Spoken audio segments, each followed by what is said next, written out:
2025 സമാധാനത്തിനുള്ള Nobel പുരസ്കാരം Venezuela പ്രതിപക്ഷ നേതാവ് മരിയ കൊറീന മജാഡോയ്ക്ക് ലഭിച്ചു.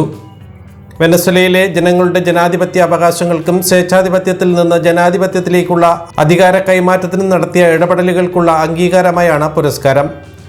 ലാറ്റിൻ അമേരിക്കയിൽ അടുത്തിടെയുണ്ടായ ജനാധിപത്യ പ്രക്ഷോഭങ്ങളുടെ മുൻനിരയിലെ ഏറ്റവും കരുത്തുറ്റ നേതാക്കളിൽ ഒരാളായാണ് മരിയ കൊറീന മജാഡോയെ വിശേഷിപ്പിക്കുന്നത്.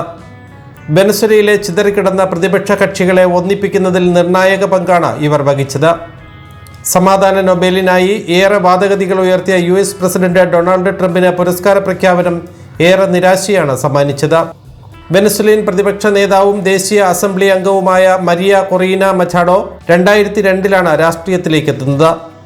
അലക്സാൻഡ്രോ പ്ലാസിനൊപ്പം രാഷ്ട്രീയത്തിൽ സജീവമായ മജാഡോ പിന്നീട് വെനസ്വേല പാർട്ടിയുടെ ദേശീയ കോർഡിനേറ്ററായി. 2012 പ്രസിഡന്റ് തിരഞ്ഞെടുപ്പിൽ മത്സരിച്ചെങ്കിലും പരാജയപ്പെട്ടു. 2014 നിക്കോളാസ് മഡുറോ സർക്കാരിനെതിരായ വെനസ്വേലിയൻ പ്രക്ഷോഭത്തിന്റെ മുൻനിര പോരാളിയായിരുന്നു.